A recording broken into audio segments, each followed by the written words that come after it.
દારૂબંધીવાળા ગુજરાતમાંથી ફરી એકવાર મસમોટી દારૂની મહેફિલ ઝડપાઈ છે। સાણંદ નજીક આવેલા નિર્માણા ગ્રીનમાં દરોડો પાડતા રેડમાં દારૂ તેમજ હુક્કાની મહેફિલ પકડાઈ છે। આ દારૂની મહેફિલમાં કુલ 81 લોકો દારૂની મહેફિલ કરતા ઝડપાયા છે। 10 જેટલા હુક્કા અને અનેક દારૂની બોટલો પણ કબજે કરવામાં આવી છે। લગ્નના 25 વર્ષ થઈ ગયા તેની ઉજવણીના ભાગરૂપે આ પાર્ટીનું આયોજન કરવામાં આવ્યું હોવાનું પ્રાથમિક તપાસમાં સામે આવી રહ્યું છે। પોલીસે 20 જેટલી ગાડીઓ કબજે કરી છે। કુલ 2 કરોડ 91 લાખથી વધુનો મુદ્દામાલ પણ કબજે કરવામાં આવ્યો છે। લગ્ન ગ્રંથિની ઉજવણીમાં દારૂ હુક્કાની મહેફિલ માણતા લોકો ઝડપાયા હતા। સાણંદની સરકારી હોસ્પિટલમાં મેડિકલ ટેસ્ટ કરાવવામાં આવ્યો। પકડાયેલી 38 યુવતીઓને નોટિસ આપી જવા દેવામાં આવી છે। તો આદર્શ અગ્રવાલ અને અમિત પચેરીવાલને નિર્વાણા ગ્રીનમાં દારૂ પાર્ટીનું આયોજન કર્યું હતું। તો સાણંદનો આ મામલો સામે આવ્યો છે કે જ્યાં લગ્નની જે 25 વર્ષની જે વર્ષગાંઠ હતી તેની ઉજવણી કરવામાં આવી રહી હતી અને તે દરમિયાન દારૂની મહેફિલ માણવામાં આવી રહી હતી। હુક્કા તેમજ દારૂની પાર્ટી કરવામાં આવી રહી હતી અને તે દરમિયાન પોલીસ દ્વારા રેડ કરવામાં આવી, જેમાં 38 મહિલાઓ સહિત જે 81 લોકો છે તેમને ઝડપી પાડવામાં આવ્યા છે। તો સાણંદમાં નશાની મહેફિલ માણવામાં આવી રહી હતી અને પોલીસ દ્વારા દરોડો પાડીને તપાસ હાથ ધરવામાં આવી છે। और आ महफिल जे योजनार जे छे एमां आदर्श जगदीश अग्रवाल अमित गोपीलाल पचेरीवाल ए बने आ योजी हती अने आदर्श जगदीश अग्रवालनी 25th मैरिज एनिवर्सरी ने संदर्भे आ महफिल योजવામાં આવી હતી। ટોટલ આ કેસમાં 81 લોકોની ધરપકડ કરવામાં આવી હતી और 81 માં જે એમાં તમામ પ્રકારના જે આ મહેફિલમાં જે લોકો સંકળાયેલા હતા, જે સાઉન્ડવાળા છે, જે હુક્કા સપ્લાયર છે, જે ત્યાંના જે કેટરિંગના સ્ટાફ છે, એ તમામને વિરુદ્ધ કાર્યવાહી કરવામાં આવી છે। और અત્યાર સુધી જે ટોટલ 2 કરોડ અને 2 કરોડ અને 30 લાખ જેવો ટોટલ મુદ્દામાલ જપ્ત કરવામાં આવેલો છે। તમામની મેડિકલ રિપોર્ટ કરવામાં આવી છે और એમાં કોઈ ડ્રગ્સની હાજરી છે કે નથી એ પણ એફએસએલમાં એના સેમ્પલ હુક્કાના સેમ્પલ મોકલવામાં આવેલા છે और જ્યારે રિપોર્ટ આવશે તો જે એનડીપીએસની કલમો પણ એમાં ઉમેરવામાં આવશે। અત્યારે જે એમની પૂછપરછમાં જે ખબર પડી છે એમાં 5 થી 7 દિવસથી એ લોકો પ્લાનિંગમાં હતા और આ પ્લાનિંગના આધારે આ જે વેન્યુ જે નક્કી કર્યો હતો और એને આધારે ઇન્વિટેશન એના ક્લોઝ ફ્રેન્ડ ગ્રુપ હતા બધા और એ ક્લોઝ ફ્રેન્ડ ગ્રુપને ત્યાં ઇન્વાઇટ કર્યા હતા આ પાર્ટીમાં। સુરતમાં ડ્રોનથી પોલીસનું મેગા કોમ્બિંગ હાથ ધરવામાં આવ્યું છે। ભેસાણ વિસ્તારમાં પોલીસનું મેગા કોમ્બિંગ ઓપરેશન હાથ ધરવામાં આવ્યું। ઝૂંપડાવાળા વિસ્તારોની આકાશમાંથી સઘન નજર રાખવામાં આવી રહી છે। બીચ અને ખુલ્લા વિસ્તારમાં ડ્રોન દ્વારા રિયલ ટાઈમ સર્વેલન્સ હાથ ધરવામાં આવ્યું।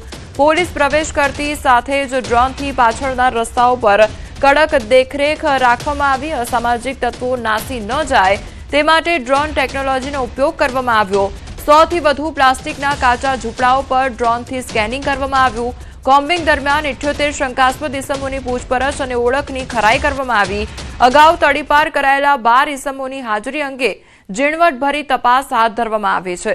તો ડ્રોન ટેકનોલોજીનો ઉપયોગ પણ અહીંયા કરવામાં આવ્યો છે અને તપાસ પણ હાથ ધરવામાં આવી છે। તમામ જે પુરાવાઓ છે તે પણ ચકાસવામાં આવ્યા છે। તો ડ્રોનથી આ પોલીસનું મેગા કોમ્બિંગ હાથ ધરવામાં આવ્યું છે તે અંગેના ફૂટેજ પણ સામે આવ્યા છે। તો ભેસ્તાન પોલીસનું આ મેગા કોમ્બિંગ હાથ ધરવામાં આવ્યું। સુરતમાં સેન્ટ્રલ જીએસટી વિંગના દરોડા અને સુરતના મોતીવાલા પરફ્યુમ પર દરોડા પાડવામાં આવ્યા છે। 3.40 કરોડની જીએસટી ચોરી ઝડપાઈ છે। 10 કરોડના પરફ્યુમ ચોપડા પર દર્શાવ્યા નહીં અને ચોપડા પર દર્શાવ્યા વિના વેચાણ થયું હોવાનું તપાસમાં બહાર આવ્યું છે।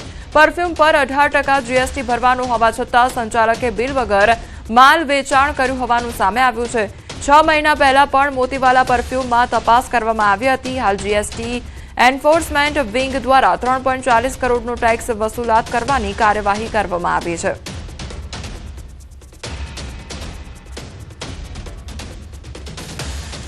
ગીર સોમનાથમાં વેરાવળ બાયપાસ પાસે કોમ્પ્લેક્સમાં આગ લાગતા અફરાતફરી મચી ગઈ હતી। ઓઇલની દુકાનમાં આગ લાગ્યા બાદ કોમ્પ્લેક્સમાં આગ લાગી તો ફાયર વિભાગ અને પોલીસ દ્વારા કલાકોની જહેમત બાદ આગ પર કાબુ મેળવાયો। જો કે આગ એટલી ભીષણ હતી કે 30થી વધુ દુકાનો અને ફાઇનાન્શિયલ ઓફિસો બળીને ખાખ થઈ ગઈ। હાલ પોલીસ અને ફાયર વિભાગ દ્વારા કાટમાળ હટાવવાની કામગીરી શરૂ કરવામાં આવી છે। અગાઉ મુરલીધર કોમ્પ્લેક્સને ફાયર વિભાગ દ્વારા નોટિસ આપવામાં આવી હતી.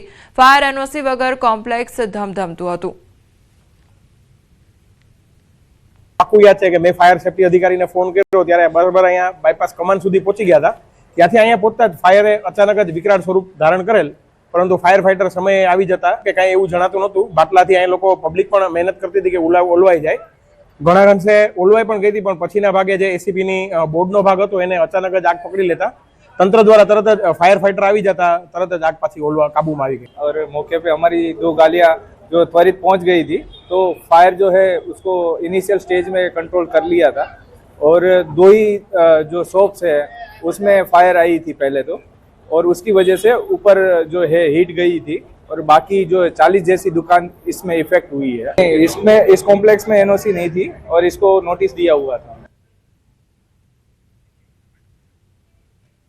અમદાવાદમાં સ્લોટર હાઉસ દૂર કરવા અંગે ધારાસભ્ય ઇમરાન ખેડાવાલાનું નિવેદન સામે આવ્યું છે. જગન્નાથ મંદિર અને ગીતા મંદિર વચ્ચે આ સ્લોટર હાઉસ આવે છે. હજારો હિન્દુની આસ્થા આ મંદિર પર છે. સિટીમાંથી સ્લોટર હાઉસ શિફ્ટ કરવા માટે રજૂઆત કરવામાં આવી હતી. કે 2 મંદિરો આવેલા છે તેની વચમાં આ જે સ્લોટર હાઉસ આવેલું છે તેને તમે સુએજ ફાર્મ પાસે જે જગ્યા છે જ્યાં કચરા પેટી છે, એ કચરા પેટીની જગ્યા મેં એમને બતાવી કે કચરા પેટીની જગ્યાના અંદર તમે જે કોર્પોરેશનનો પ્લોટ છે ત્યાં આ સ્લોટર હાઉસ લઈ જાઓ, જેથી કરીને જે લોકોની ધાર્મિક લાગણી ના દુભાય. કેમ કે હું સ્થાનિક ધારાસભ્ય છું, એક મુસ્લિમ ધારાસભ્ય હોવાના કારણે પણ હું એવું ઈચ્છું છું કે બીજા કોઈ ધર્મની લાગણી ના દુભાય, તેના માટે મારી આ રજૂઆત હતી. નર્મદા જિલ્લાના 40 જેટલા જળાશયો અને ધોધ પર આજથી પ્રવેશ પર તંત્ર દ્વારા પ્રતિબંધ લાદવામાં આવ્યો છે. જિલ્લાના પ્રખ્યાત નિનાઈ ધોધ, જરવાણી ધોધ, પોઈચા, ભાઠા સહિત 40 જેટલા ધોધ અને જળાશયો પર તંત્ર દ્વારા પ્રતિબંધ લાદવામાં આવતા પ્રવાસીઓમાં નિરાશા જોવા મળી રહી છે. ખાસ કરીને આગામી મહિનાથી શરૂ થતી નર્મદા પંચકોશી પરિક્રમાને ધ્યાનમાં રાખીને શ્રદ્ધાળુઓ અને સંતોની માંગ છે કે નર્મદા નદીમાં સ્નાન પરનો પ્રતિબંધ હટાવવામાં આવે, કારણ કે નર્મદા સ્નાનનું વિશેષ ધાર્મિક મહત્વ છે. સાધુ સંતોનું કહેવું છે કે અજાણ્યા પ્રવાસીઓ માટે ઊંડા પાણીમાં ડૂબવાના જોખમને લઈ ધોધ અને જોખમી ઝરણા પરનો નિર્ણય યોગ્ય છે, પરંતુ નદીના સુરક્ષિત ઘાટ પર સ્નાન કરવાની છૂટ મળવી જોઈએ તેવી માંગ કરી રહ્યા છે.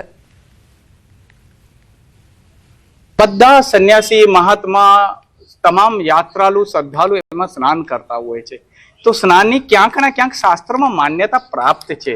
તે એવા સમયમાં સ્નાનને રોકવું বা સ્નાનને કોઈ પણ સંજોગમાં એના ઉપર કોઈ વર્જિત એનો કોઈ પ્રતિબંધ નાખવું કેટલા હદ સુધી યોગ્ય છે?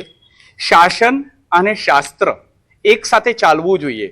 નિયમ કપિલ મુનિનો સાંખ્ય સિદ્ધાંતની અંદરમાં શાસનમ ગત સાંખ્ય નત કૃત્ય વર્યતે. રાજા પણ જ્યારે શાસન કરે ત્યારે શાસ્ત્રની આધાર લઈને કરવું જોઈએ, એ મહર્ષિ કપિલ પણ કહે છે. નર્મદા જિલ્લો પ્રાકૃતિક સૌંદર્યથી ભરપૂર જિલ્લો છે અને નર્મદા જિલ્લામાં નિનાઈ ધોધ, ઝરવાણી ધોધ સહિત માં નર્મદા વહી રહી છે. તમે જોઈ શકો છો તેમ કે જે માં નર્મદા જે છે જેને દર્શન માત્રથી પવિત્ર થવાય છે, ત્યારે આવતા મહિનેથી જ પંચકોશી પરિક્રમા શરૂ થવા જઈ રહી છે. ત્યારે હાલ તંત્ર દ્વારા જે નદી, નાળા, ઝરણા અને ધોધ છે જ્યાં પ્રવાસીઓ અને ભક્તો માટે સ્નાન કરવા માટે પ્રતિબંધ ફરમાવી દીધો છે, જેને લઈ ભક્તો અને સાધુ સંતોમાં રોષ જોવા મળ્યો છે. કહી શકાય કે જે આવતા મહિનેથી જ જ્યારે પંચકોશી પરિક્રમા શરૂ થતી હોય, જેમાં માં નર્મદાના સ્નાન કરવા માટેનો એક અનેરો મહિમા હોય છે, જેને લઈ સાધુ સંતો અને પ્રવાસીઓ પણ હવે માંગ ઉઠી રહી છે કે જે પ્રતિબંધ મૂકવામાં આવે છે જે ઉઠાવી લેવામાં આવે. દીપક પટેલ, ન્યૂઝ 18 ગુજરાતી, નર્મદા. સુરતમાં હાઈ પ્રોફાઇલ સેક્સ રેકેટ ઝડપાઈ.